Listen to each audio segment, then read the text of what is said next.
कोशिश होगी। नए सीडीएस के ऐलान के बाद से ही चीन और पाकिस्तान जैसे देशों में भी खलबली मची होगी। उन्हें भी सुगबुगाहट महसूस हो रही होगी कि आखिर ये नए अधिकारी कौन है। जो डिसीजंस हैं, बड़े बड़े जो इम्पैक्टफुल पॉलिसीज होंगी जो आ सकती हैं। बॉर्डर एंड इलीगल माइग्रेशन के ऊपर क्रैकडाउन, जिसमें एनआरसी जैसा कोई डॉक्यूमेंटेशन करना पड़ेगा, लैंड आइडेंटिटी करना पड़ेगा, उसकी वेरिफिकेशन, उसका पूरा जो लैंड लॉज और ये सब चीजें, उसके पैसे वैसे जो देने हैं, डिजिटल पॉपुलेशन डेटाबेस बनानी पड़ेगी, और जो फेक आईडीज का एक इकोसिस्टम है उसके ऊपर एक बहुत बड़ा क्रैकडाउन आपको करना पड़ेगा। सेनाओं को मिल चुके हैं अब एक नए सीडीएस। भारत सरकार ने देश के नए चीफ ऑफ डिफेंस स्टाफ यानी सीडीएस के नाम का ऐलान कर दिया है। लेफ्टिनेंट जनरल एनएस राजा सुब्रमण्यम रिटायर्ड अब भारत के अगले सीडीएस होंगे। वो मौजूदा सीडीएस जनरल अनिल चौहान की जगह लेंगे। सरकारी आदेश के मुताबिक लेफ्टिनेंट जनरल सुब्रमण्यम न केवल सीडीएस का पदभार संभालेंगे बल्कि वो सैन्य मामलों के विभाग यानी डीएमए के सचिव के रूप में भी काम करेंगे। जैसे ही ये डिक्लेयर हुआ कि बीजेपी जीत गई है, बांग्लादेश से सीधा जिस तरह के संदेश आ रहे हैं, जमात के लीडर ने ओपनली बोल दिया ममता दीदी जो है इंडिपेंडेंट बंगाल घोषित कर दें, 17.5 करोड़ बांग्लादेशी उनके साथ हैं। प्लस ठीक स्वेरिंग सेरेमनी के टाइम पर Pakistani delegation, Chinese delegation Bangladesh में होना बहुत सारे संकेत देता है। साथ ही हम एक रीजनल पार्टी जो इस स्टेट को चला रही थी, उसके कनेक्शंस कहीं ना कहीं एंटी इंडिया ग्रुप्स के साथ काफी सारे थे, और इसके ऊपर कई आर्टिकल्स हैं। ऑफ कोर्स मेरे पास कोई अलेजिडली कोई ओपन में प्रूफ तो नहीं है, but there are certain articles जो हमको दिमाग में अपने लाने पड़ेंगे, which were written by a lot of people. So इसके ऊपर हमको I will do an update separately with you. And एक जो सोशल चीज प्लस ठीक स्वेरिंग सेरेमनी के टाइम पर Pakistani delegation, Chinese delegation Bangladesh में होना बहुत सारे संकेत देता है। साथ ही हम इंटरनली भी देखते हैं तो कई सारे राज्यों में इस तरह के गैंग बस्ट ऑपरेशन पुलिस जो है वो अलग अलग राज्यों में कर रही है। बॉर्डरिंग स्टेट में सर बहुत कुछ हो रहा है। जय हिंद, वंदे मातरम। दोस्तों, जैसा कि आपको पता ही है कि भारत ने अपना एक न्यू सीडीएस अधिकारी नियुक्ति कर दिया है।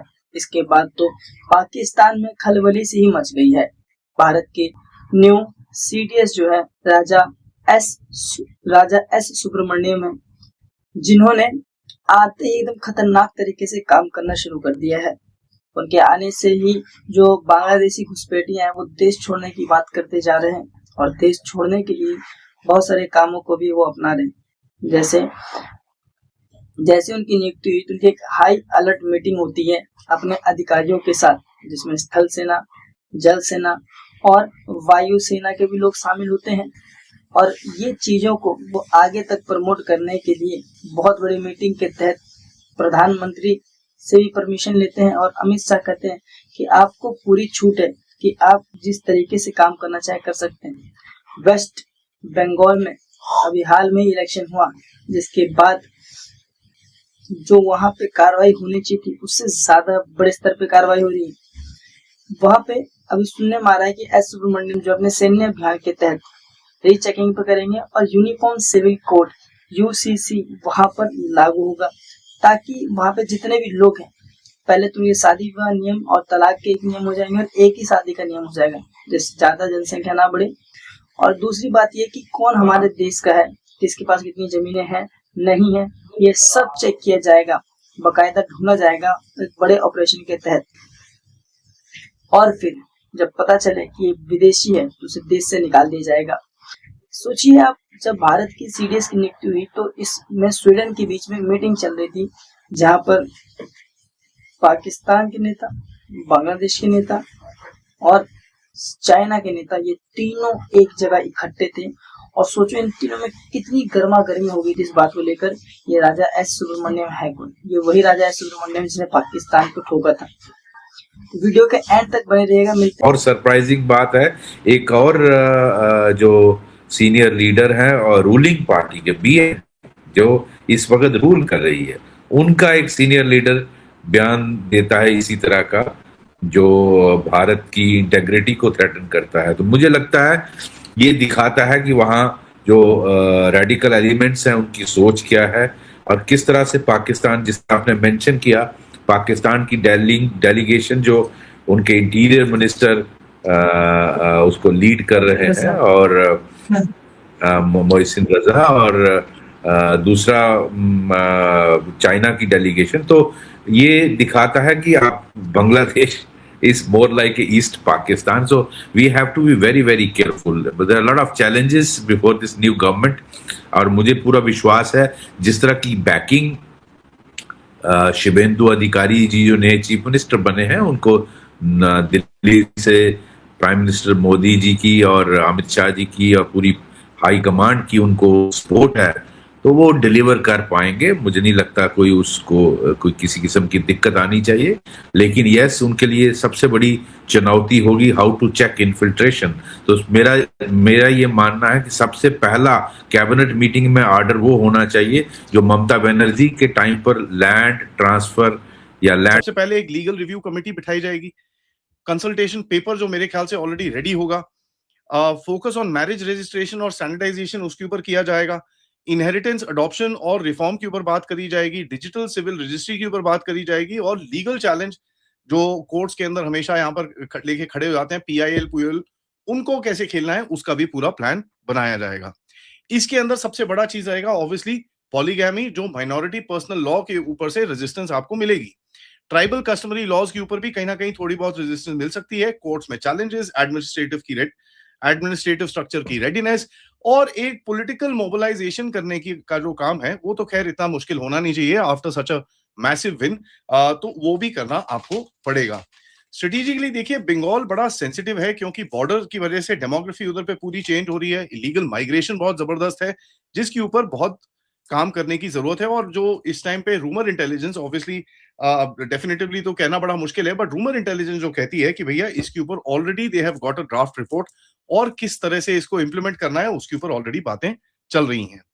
सो ऐसे कुछ और डिसीजंस देखते हैं यूसीसी के अलावा, जहां पर इनके ऊपर इनके बड़े बड़े जो डिसीजंस हैं, बड़े बड़े जो इंपैक्टफुल पॉलिसीज होंगी जो आ सकती हैं।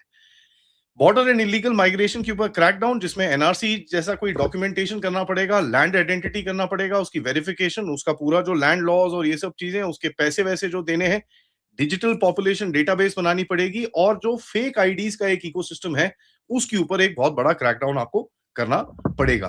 तो ये हम देखते हुए देखेंगे। एंड उसके बाद जो एक नो ब्रेनर टाइप चीज है कि सर्वेलेंस जो है बॉर्डर के ऊपर, आप देखेंगे कि वहां बॉर्डर रीजन के ऊपर काफी बढ़ेगी। बांग्लादेश के लिंक इन्फिल्ट्रेशन तो ठीक है, यहां पर पहले इन्फिल्ट्रेशन को रोकने का पहले काम किया जाएगा सो दैट हो क्या कि यहां से जैसे पुशबैक हो तो वो वापस ना आए। एंड ये चीज आप देखेंगे असम की तरफ से काफी पुशबैक होना शुरू होगा। लॉ एंड ऑर्डर के ऊपर मैंने बात करी है डीजीपी विक्रम सिंह साहब के साथ, तो you can also check out. But मेरे 2-3 चीजें हैं जो ओल्ड पॉलिटिकल वायलेंस के केसेस हैं, उसका सबसे बड़ा हिंट आपको मिला जो स्मृति इन लोगों ने बनाई है, जिन लोगों की जाने गई during the political violence of 2021, उनके नाम और चीजें वहां पर लिखी गई थी। बीजेपी के जितने भी कार्डर्स थे, SIT बनाई जाएंगी। पुलिस के ऊपर काफी सारे रीशफल्स होंगे, एक्सटॉर्शन ड्राइव्स और जो टच पॉइंट केसेस है, आरजी खार के ऊपर ऑलरेडी चीजें उठनी शुरू हो चुकी हैं। द शेयर फैक्ट कि आरजी खार तो दोस्तों, अब तक तो आपको समझ में आ ही गया होगा कि किस प्रकार से राजा एस सुब्रमण्यम जो भारत के न्यू CDS अधिकारी बने हैं, उन्होंने कार्रवाई करना शुरू कर दिया है।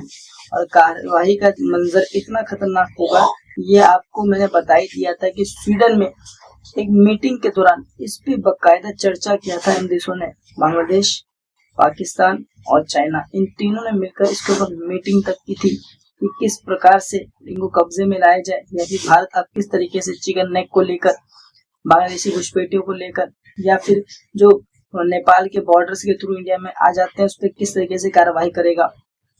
क्योंकि इससे पहले ही भारत ने, मैंने अपने पिछले वीडियो में बताया था कि भारत ने ऑपरेशन सिंदूर के बाद बहुत ही बड़ा मिलिट्री एक्सरसाइज शुरू कर दिया है। तो जाहिर सी बात है, इन सबको देख के खलबली तो मचना आता है। बाकी आपकी इस पे क्या राय है, कमेंट करना ना भूलें। तब तक के लिए जय हिंद, वंदे मातरम। मिलते हैं नेक्स्ट वीडियो में। और अगर आप हमें कमेंट करके बता सकते हैं कि आपकी इस पे क्या राय है, और हम आपकी कमेंट पे प्रतिक्रिया भी देंगे।